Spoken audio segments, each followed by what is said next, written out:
You're listening to Storage Nerds Podcast, where we unravel the best-kept secret of the real estate investing world, the storage industry.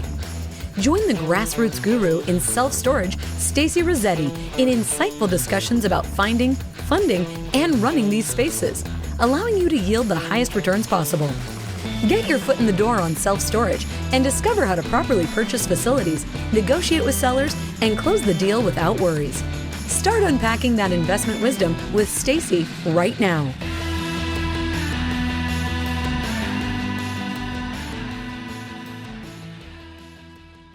Now we're going to talk about onboarding today. Okay, so in the storage world, and remember that onboarding is stage 2, right? And there's 4 stages of self-storage investing. There's 4 stages of owning a storage facility. Okay, and so I draw it like this. And then stage 1 is finding a facility, making offers, and getting the facility under contract. Right? So it's finding and under contract. I'm going to check my phone because my daughter is sick, and so my husband's going to pick her up at school. And I just want to make sure that there's no major issues on that. Okay, so I want to make sure. So no, he's not texting me, so that's all that matters. Okay, good. All right. Yeah, so we got a call from the nurse. The daughter's sick, so he's heading over there right now. Okay, so stage 1 is finding them and then getting it under contract. So we're not talking about this at all. I talk about this quite often on the Wednesday trainings, but this week we're not talking about that. We're talking about stage 2, which is funding and onboarding. Okay, so this part right here is what we're going to talk about. I talk about funding all the time on the Wednesday trainings. You just have to come back, you know, and I just cycle through all the different stages, all the topics, and eventually I'll talk about funding again. All right, and then stage 3.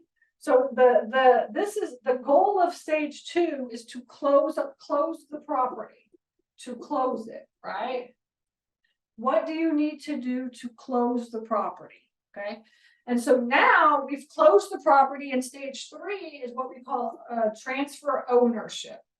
Transfer ownership.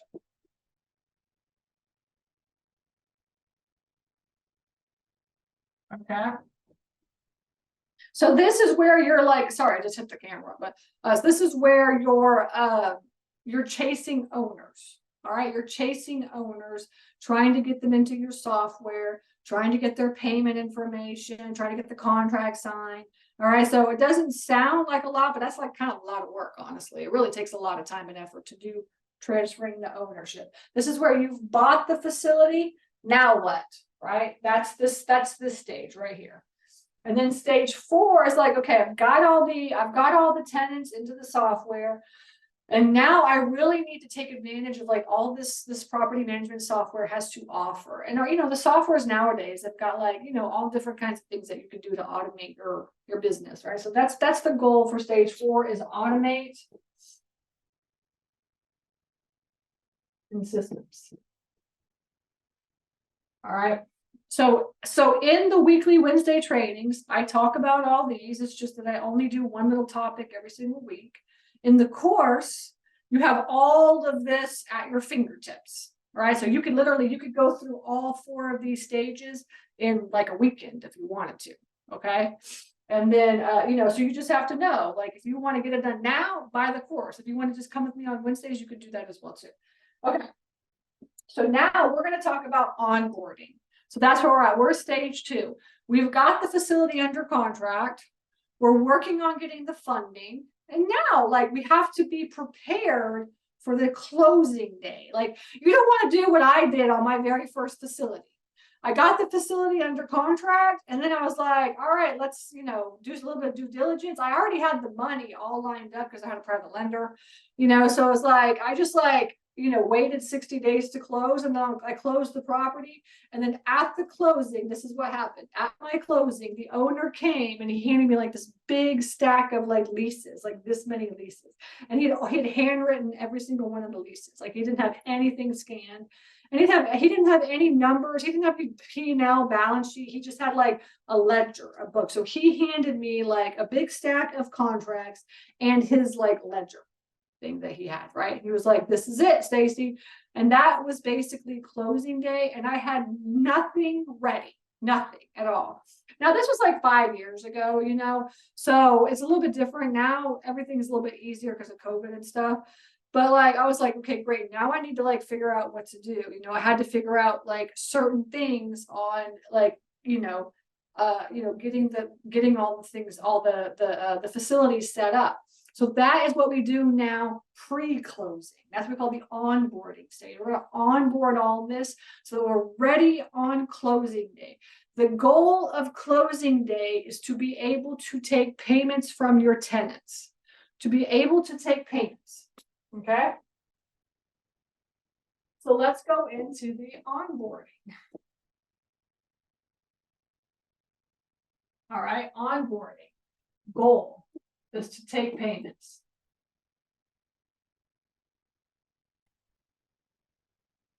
As a storage facility owner, your job is to take payments. Okay. Your job is to get income to come in, because that's what your main job is. Because the truth is that in commercial real estate, the value of your property is based off of how much income you make. So if you are not making the income, right, then your property is not going to be worth a lot of money. But if you're making income, then your property is going to be worth more money, right? So that is basically why your goal for onboarding, everything up until closing day, is to be able to take payments. So what that means is that you need to have a property management software that can help you to manage your property. Okay, so everything's completely virtual. Everything's completely electronic. If you are not in the virtual, electronic, automated, systematized systems world, then you are not going to get the value of your property that you thought you're going to get, right? Because the truth is like, you want to be able to, in order to sell your property at the most amount of money that you can possibly get, your job is to have a P&L, to have a balance sheet, to have an occupancy report, and have your rent roll. Okay. And if you can have those up to date, if you can have those like where you can look at them and understand what's going on, then you will be able to, give that to your buyer. They'll be able to take it to their lenders, bank or private or whatever it is, and convince them that your property is at the value you're buying it, they're buying it at. But if you don't have all that stuff, then you can't do that. So then that means you get like, you usually get a deep discount. So like what I do is I'll buy like properties that don't have all that information. We'll stabilize those properties. And then once we have it includes 2 years of tax returns. If we have 2 years of tax returns, then we can go and take these to the bank and we can get like a great, we can get like a good loan on this thing. Okay. All right. So goal is to take payment. So what that means is that your first step is to find the software that you want to use. So your property management software is going to be one of the very first things that you do, management software. Okay. So what that means is that you need to be doing like a lot of demos.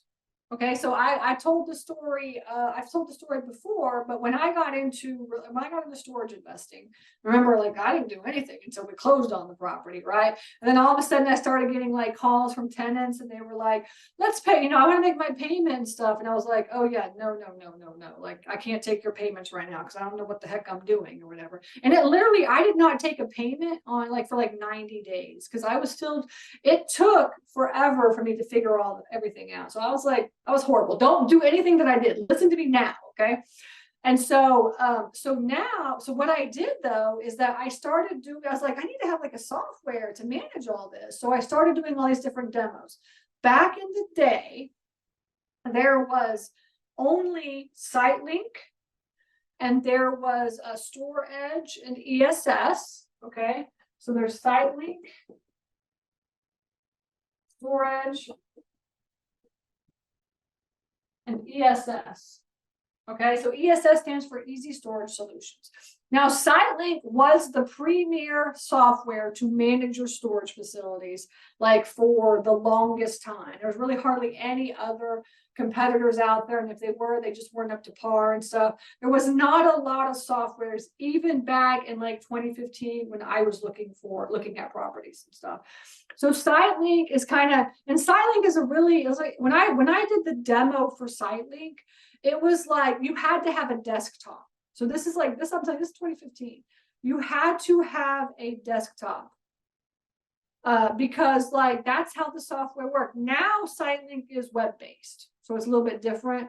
But so when I did the demo, I was like, I don't want to have just like one computer that I have to do all my work on. Like I want to be able to do my work wherever I'm at.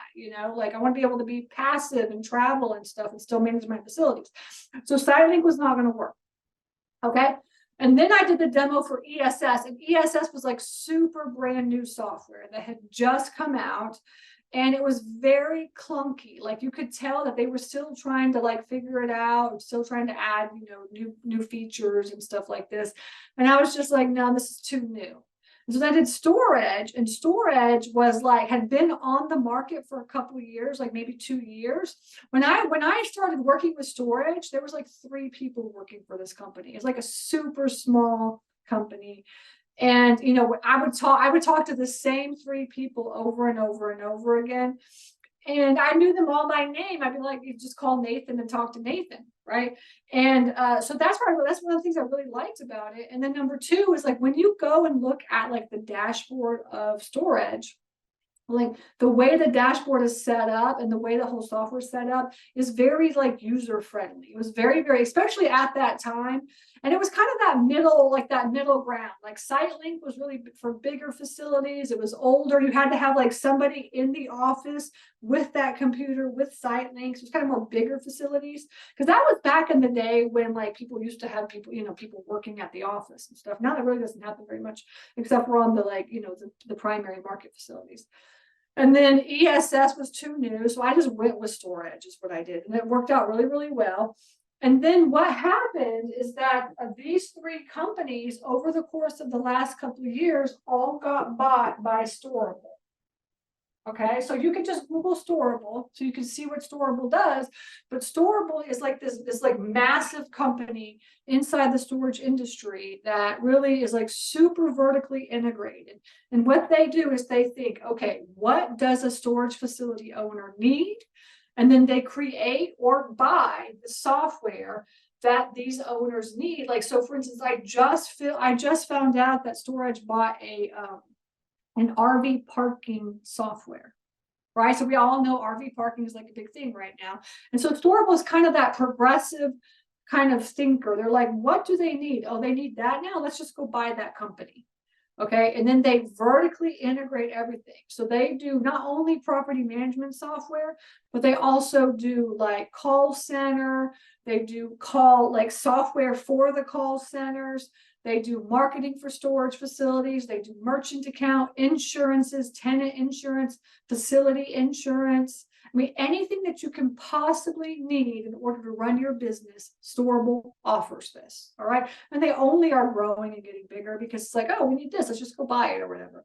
So that's kind of what happened. And that could be a good thing or a bad thing. For us personally, like we have a lot of stuff going on with Storable, so it's like you only have that one company that's really kind of managing the bulk of your properties, right? We have the software, we have Sparefoot, we've got the insurance, we've got tenant insurance, we use the Gates stuff, the software. And it's like, man, we sure are giving Storable a lot of money, right? And then if something doesn't work, it's like, you're relying on them. Okay, so that is that is where, like, I'm saying it may or may not be a good idea to go with them. StorageNerds is kind of that software that Storable is really putting a lot of emphasis on. They are putting a lot of money into development, and it's really kind of like an enterprise solution. And I'm telling you, anything and everything that you need to automate your business is included. So for instance, like they allow APIs to come into the software, and then that API can do like a whole bunch of different things. And then, like auctions, lien processes. They have a mail house where they can like mail out letters for you, owner transfer letters, or like auction process letters. Any type of process or step that you realize once you go through all of stages 3 and 4, that is all included into storage a lot of times.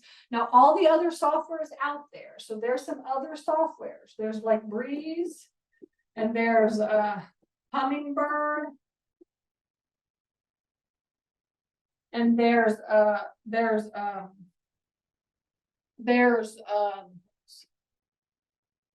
Storage Ease. I don't know. I've done so many of them. I've done like so many demos. Unit Track. Each of them are really for a specific type of owner. So like, for instance, like Hummingbird is a little bit more expensive, and it really kind of works with like bigger facilities. But a lot of smaller ones are like, no, I want to use the software, so they'll pay the extra money for it. And then Unit Track, this might only have a C on it, actually. I can't remember. But anyways, this software is really geared towards like little tiny storage facilities, and it's like super cheap. Because like when you have a small facility, you don't want to have like huge big expenses and stuff, because it just eats into your ROI. So like what you need to do when you get a facility under contract is the first thing that you need to do is like do demos of like every type of software out there. And you need to figure out what type of software best fits what you want to do. And all of them have like different nuances and different features, like, oh, that sounds good over there, and that sounds good over there. But there's like not one software that kind of does all of it and is like the perfect software out there. There just isn't. Right. So you're going to have to choose which one you want to pick. And then what you want is like to pick the one that you're like, you think forward thinking. You're like, okay, this is the only facility I'm ever going to have. This software will be perfect for that. But if you're like, no, I want to own like 5 more of these, then you need to think ahead, because the thing is once you get into the software and you get everybody to sign the contracts and you get everybody to get their payment information in, like you can't transfer that stuff over to another software. It don't work like that. Like you're going to have to literally start all over. I mean, now you might be able to import their name and their address and their phone numbers, but the contract is not going to like go into their system. And then also the payment information never transfers over. So with the softwares, the property management softwares, basically your job with all of these is going to be to get a demo. That is number 1. You've got to schedule demos with every single one of these software, so you can figure out which one is going to be the best one for you. All right, that's step 1. And then when you demo your softwares, you want to just make sure that you're asking questions like, I mean, they'll go through all the basics and stuff, but one of the main questions with the software is, does it do dynamic pricing? Right? Does it do auctions? Does it handle the auction process? Can you do QuickBooks or some sort of accounting? And then also, can you do do you have some sort of a mail house? Or how can we notify our tenants of auctions? And then also, what's the communication between you and the tenant? So for instance, is there emails? Is there text? Also, what you want to know is just make sure. What you want to know is not only email and text, but is there like a way to marketing for new tenants?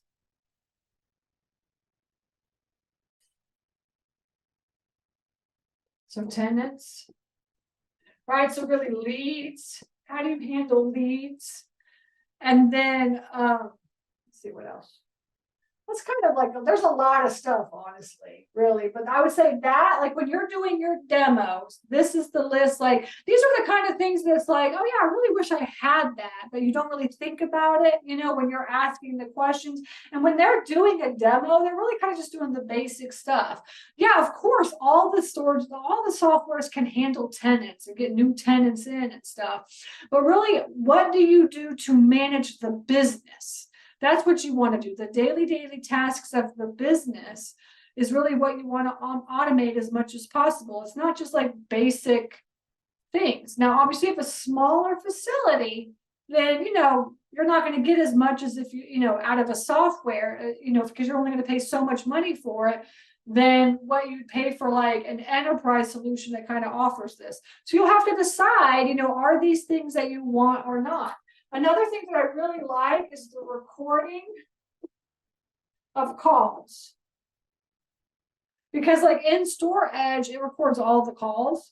And that way you can go back and you can listen to whoever's answering the phone and, you know, hear how they're talking to the people. You know what I'm saying? Are they doing their job properly? Because the truth of the matter is, and this is really another part, this is number 2, is so who is going to answer your phones?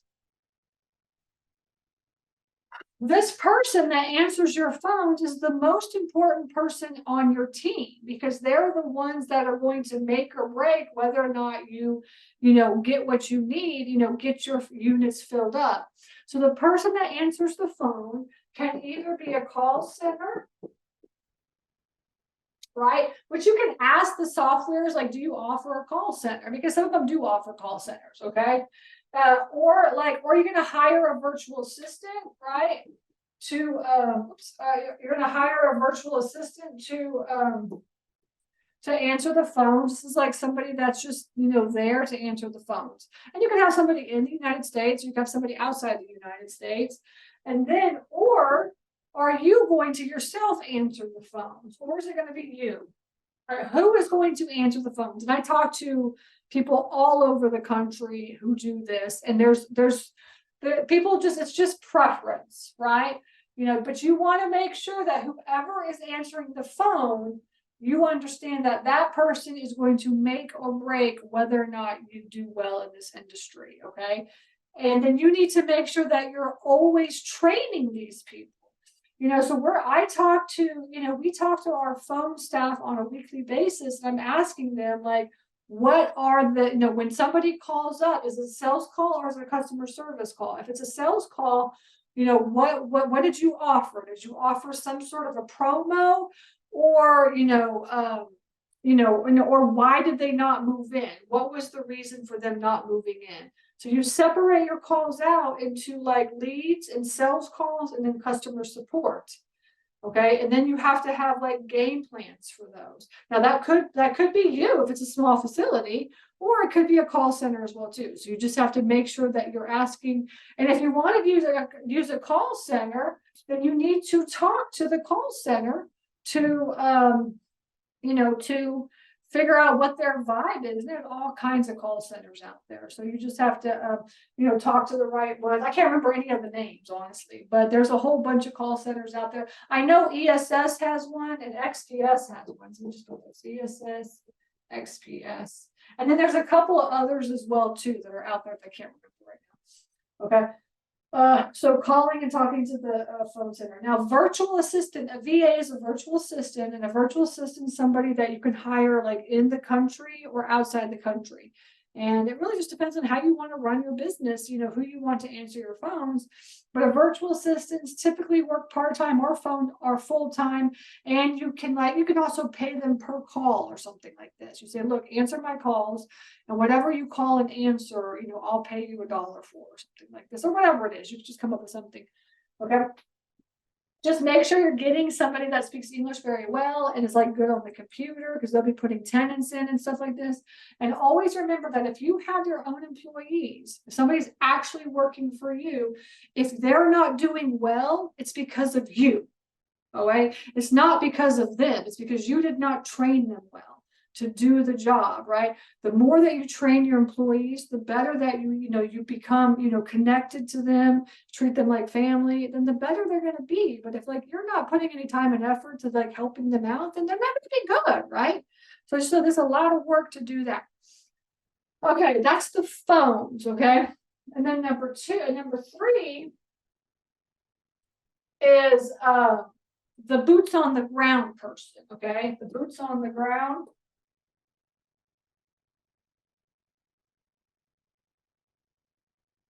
You got to find somebody to be the boots on the ground person. So the boots on the ground person is the person that's going to go out to your facility once a week, and they're going to pick up all the trash that all the tenants left, because there's always trash that tenants leave. And they're going to overlock any facilities that haven't paid, and they're going to unlock any facilities of overlocks that have paid. And they're going to do some maintenance items, and stuff like this. Okay, so this could be you. If it's a small facility, you're like, look, I can't afford it. I'm going to have to be the boots on the ground person. It's only an hour away. I'll be the one that goes out and checks on the property.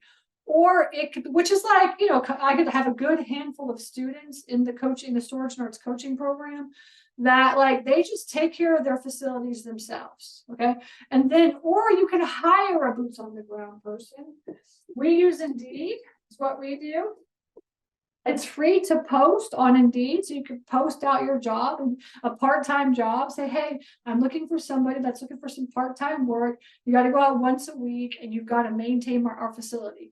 You have to be able to, overlock units, do a walkthrough, let us know, which doors work, which springs we need, if there's any maintenance items. You have to be able to clean up trash and take it to the dump that day. Like, you can't leave any trash there. So you leave a little ad on Indeed, and then you just start doing interviews for them. Okay. So the boots on the ground person, and typically it's around $20 an hour, but it just depends on on the area and the location where you're at. But we pay ours around $20 an hour is where we're at. Okay. And they go out and they just keep the place maintained and cleaned. Okay. That's the boots on the ground person. And then you want to, okay, so then the fourth thing that you want to do is you want to get your contract ready. Okay, so your contract is like, obviously it's like the most important thing for your software. So, so you want to either join the Self-Storage Association in your state. So like the Florida Self-Storage Association, or you want to do the Tennessee Self-Storage Association, whatever it is, and get that contract. Once you join that Self-Storage Association, you can get the contract for free. And then every state has their own different contract. Okay. And so then you get the contract, and then you just use that contract is what you can do. Okay. And then what you do is you're going to hand the contract over to whatever software that you choose, and they're going to import that contract into your software, and they're going to set all the fields up. Okay, they're going to set in like the name and the address and the phone number and the email, and like all your fees that you're going to have, and anything else that goes on the contract, so they can electronically sign it. So typically what you'll do is you'll hand that over to the property management software, and then they will implement that and put that in that's part of their onboarding process to get it set up for you. Okay. Or you can hire an attorney. So there are several attorneys in the industry that they just all they do is have contracts for every single one of the states, or some states, whatever states they work in, and they're specifically for storage facilities. Okay, so if you want to do that, you'll get a specific contract for your state from an attorney. Whereas if you go to the SSA, your state SSA, you're going to get maybe a generic contract or something like this. So if there's some nuances or things that you want to add, then you may just want to go to an attorney and hire somebody. Say, look, I need to get that contract for Tennessee, but I need to add this, and this because mine is a little bit different or whatever. Now you want to make sure that when you get the contract that you read it. You need to read your contract, right? You need to actually go through it because the contract is going to spell out all the rules and the laws of your state. So the auction process, those rules and laws of your state are written into the contract. So you want to make sure that you understand it. And every state has a different process for auction process. All the rules and regulations of your fees, all the regulations of your fees are in the contract. So for instance, the state of Georgia, it's like as of day one, if you don't pay on day one, then you're considered late and you could charge a fee. Whereas like in Tennessee, I think it's like 6 days or something like this or whatever. So like you want to make sure that you read that contract because that contract is going to tell you what kind of fees you can charge for certain types of events that happen throughout the month if tenants don't pay and stuff like this. Okay, your auction process, your fees, and then your insurance, right? Like the type of insurance that the tenant should have, depending on the state, is all written in your contract. If it's not in your contract, then you want to add an addendum for that. Right, so there's like a lot of things that you have to set this contract up so that you are being protected as the owner of your property. Okay, so that's really the main thing. So contract, and then you're going to hand that over to your property management software, whichever one that you picked, and they will import it, create the field, so that it becomes an electronic document that the tenants can sign. Okay, let's see what else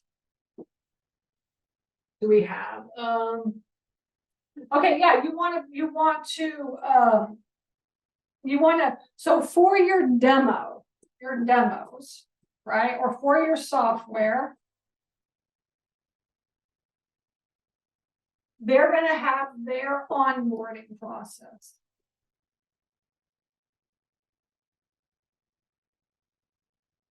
Depending on which software that you pick, okay, and I've only used storage, so I don't know all the onboarding processes of any of them, but they're going to have this onboarding process, and the onboarding process takes forever. So like you do not want to wait until 2 weeks before you close on your property to pick a software, because what's going to happen is on day one of closing, it's not going to be able to be working. So you want to get that software picked early in the game when you know for sure that you're going to close on that. You're going to say, look, I've already been doing demos. I'm going to pick this software. And then what they're going to do is they're going to have whatever process it is, they're going to have a way for you to give them all the information that they need in order to onboard their property. Now, you may, like, when you get your facility under contract, you want to ask the owner and you say, look, I need to get a list of the names of the tenants. I need their name and I need their name and their phone number and their email address. If I can get that beforehand, then I can fill out the spreadsheet that's needed, fill out the forms that are needed, get that to my software to get it onboarded so that they will have that ready in the system so that I can work on getting the contracts and stuff signed. Some owners will give that to you early. Some owners will not give that to you early. So then you may be stuck on the onboarding process just because you can't get the information you need from the owners. It really just depends on the owners. We've had it where day one, we'll give you the information after closing, and we've had it like where they just hand it over 60 days beforehand. They're like, look, here's all the information. Do what you need. So that's something that you want to make sure. You want to know what your onboarding process is for the software that you choose, and you want to make sure that you ask them, how long does the onboarding process take? Because I need to make sure that I'm ready and I can go through all this process. And so for storage, it could take somewhere upwards of 4 to 6 weeks for the onboarding process. I don't know really the other ones, but it's typically going to take around a month or so. So give yourself some time to onboard your software. Okay. And then once you onboard the software, right, you're going to have the tenant information. You're going to have the payment information and the contract ready. This is where you're going to be calling. This is really stage 3. But you're not going to have any of that. So your job is to, get a hold of the tenant, get them to get into the account, put their payment information in, or you're going to have to call and get them to give the payment information. Okay. That's kind of what you're going to need in order to be ready and, for day one. This is basically what you're doing in week one of your ownership of your facility, or the first couple of weeks. Okay. And then number 6 is insurance. There's 2 different types of insurances. There's like the property insurance. There's let's see, there's the tenant, and then there's title. Title insurance is where your attorney or your title company is going to provide this for you. And this protects your property, protects any issues that for your property, protects your lender, protects your banks, so that you don't have any say in this. You just basically like take the property insurance of whatever your attorney or title company says. You can maybe choose the company, but like a lot of times I don't even ask. You just get this. So I'm not going to really speak a lot on this. The property insurance, like you're going to have to get quotes on like property insurance for fire and hurricanes and floods or whatever it is. Okay. And this takes forever to get, like there is no insurance company that can give you a quote for a property like in a couple of days. Like it takes a week or 2 or 3 weeks sometimes to get a quote for like insurance on a property. So make sure you give yourself time so that when you close, and a lot of times if you have a bank, they're going to require you to have property insurance like ready to go beforehand. And so, you want to give yourself some time to talk to a whole bunch of different insurance agents and get a couple of different quotes where you can compare apples to apples and then choose the right insurance for you. Okay. And then also tenant insurance is where, if something happens to the contents inside the unit, then the tenant is covered. And this is like a whole bunch of different types of insurances out there. So you want to talk to all the different types of companies out there. And there's like storage protectors, and there's Bader, and there's StoreSmart, and there's all kinds of different companies out there. And so you're going to talk to each one of those as well. And you're going to ask them to, to explain how it works. And then like, you also get a cut in the tenant insurance. You can maybe make some money on this. Just like, oh, how much you're going to pay me if I sell this tenant insurance? This is another way to make income, but it's not a lot of income, but it's just a little bit of income. And then, but also to talk to all the different companies and hear them out, get the quotes back, look at everything. It just takes a lot of time and effort. It just does. So give yourself some time for property insurance and tenant insurance. Don't wait till the last minute for this, and then start getting your quotes immediately. Okay. Let's see what else. What am I missing? Anybody, any suggestions? Let me know. So we have there's a lot of stuff. So actually, if you buy the Deal Analyzer, if you go to my website and then you just click on the Deal Analyzer, there is a checklist. It's called the onboarding checklist inside the Deal Analyzer. And I think there's like 50 things in there that you need to do before closing. And so that's kind of where I'm getting the thoughts of like what we need to do for onboarding. But the main thing, oh yeah, that's what I was gonna say. Number 7 is your website and the way that you market online.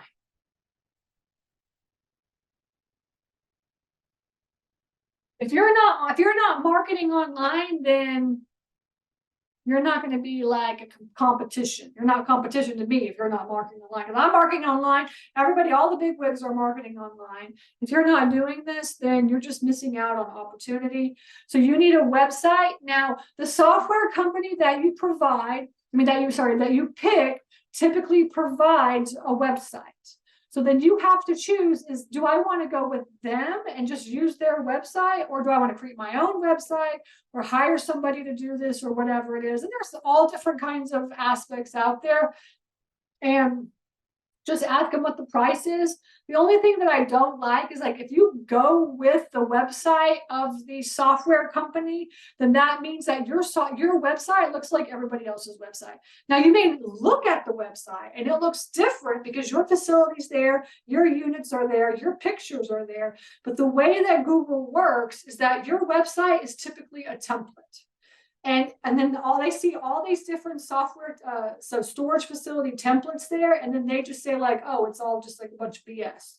Okay, so it's harder to rank when you use a software, a website from a property management software company, unless you are very good at doing like Google ads and like maybe backlinks and SEO and stuff like this, because that is really how you're going to play the game. So again, I'm writing Google ads. I'm writing Sparefoot. And I'm writing like SEO. These are the 3 things that you have to be focusing on when you got to decide, how am I going to market to get tenants? How am I going to, putting a sign out in front of your storage facility just ain't going to cut it anymore. All right. It just doesn't work. And you want to be like, like when somebody looks for a storage unit, all they do is just go on their phone and write storage near me. Whatever pops up is what it is. So you need to make sure that you're on Google Maps and Apple Maps. Right, because Apple Maps is really pushing to be as big as Google Maps is, and they have a whole process on getting on Apple Maps as well too. So you have to be doing Google Ads, Facebook's, Sparefoot, SEO, Google Maps, Apple Maps, maybe some Facebook marketing. Now, like, I mean, you know, whatever market that you're in, it really depends on what market. If you're a primary market, you need to be doing all of it plus.